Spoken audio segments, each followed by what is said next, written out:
නුවරඑළිය ගිහිල්ලා වාහනෙන් බැලලා බලනකොට මෙන්න යකෝ නෑ. මේ බලන්නකෝ ඉතින් අපි ළඟ තියෙන දේවල්. වල දන්නේ නෑනේ. මේ වෘෂණ කෝෂ හැදලා තියෙන්නේ මං කිව්වේ හමකින් හැදුණු මල්ලක්. ළමයි වෘෂණ කෝෂ කියන්නේ එකක්, වෘෂණ කියන්නේ තව එකක්. වෘෂණ කෝෂ කියන්නේ මල්ල. වෘෂණ කියන්නේ ඒක ඇතුලේ තියෙන ගොනැඩ. තේරුණාද? වෘෂණ කෝෂ එකක් තියෙනවා, ඒක දෙකට බෙදිලා. ඒකට කෙනෙකුට කියන්න පුළුවන් වෘෂණ කෝෂ දෙකයි. මැද්දේ ආවාරයකින් බෙදලා තියෙනවා. එතකොට ඒක ඇතුලේ වෘෂණ තියෙනවා. ඇයි මේ වෘෂණ දේහෙන් බාහිරව තියන් ඉන්නේ? දේහ උෂ්ණත්වය ශුක්‍රාණු ජනන ක්‍රියාවලියට යෝග්‍ය නැහැ. වැඩි. ඒ නිසා ඊට වඩා සෙල්සියස් 2කින් විතර අඩුවෙන් තියාගන්න තමයි එළියෙන් තියලා තියන්නේ. මම හිතනවා මේ සෙල්සියස් අගය අපේ දරුවන්ට මතක වෙන්නේ නැහැ කියලා. එතකොට ඊළඟ මේ දැන් සීත වේලාවක් අපි හිතමු. දැන් ඒ අහනම් සරලව ගත්තොත් එහෙනම් අපේ ඇඟේ උෂ්ණත්වයට වඩා වෘෂණවල උෂ්ණත්වය මොනව වෙන්න ඕන? අඩු වෙන්න ඕන. ඔව්. ඒක එහෙම තමයි. වෘෂණ වලට මේ දේහ වලට වඩා වෘෂණ වල උෂ්ණත්වය අඩුයි. සිසිල්. හරි? ඒක ඇත්ත. එතකොට දැන් මේ කියන දේවල් වලට හා කිව්වට ඒ කමන්නේ ඔලු වන්නන්න ඕනද? කෙල්ල හෙලවෙන්නේ නැහැ ඒ පාර.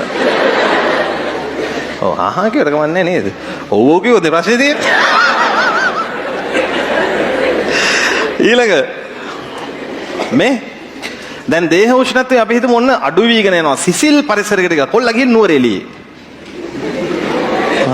එතකොට දැන් නුවරඑළිය ගිහිල්ලා වාහනෙන් බැලලා බලනකොට මෙන්න යකෝ නෑ.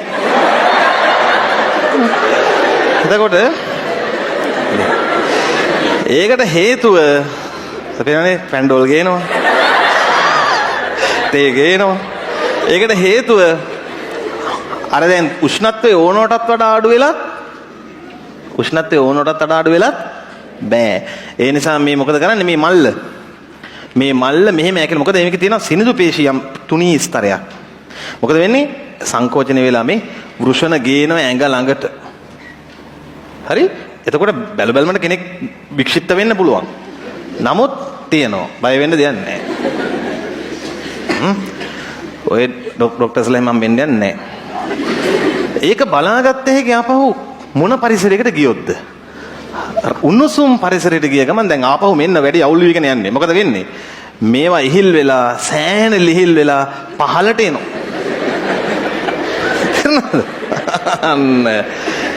මේ බලන්නකෝ ඉතින් අපි ළඟ තියෙන දේවල්. වල දන්නේ නෑනේ.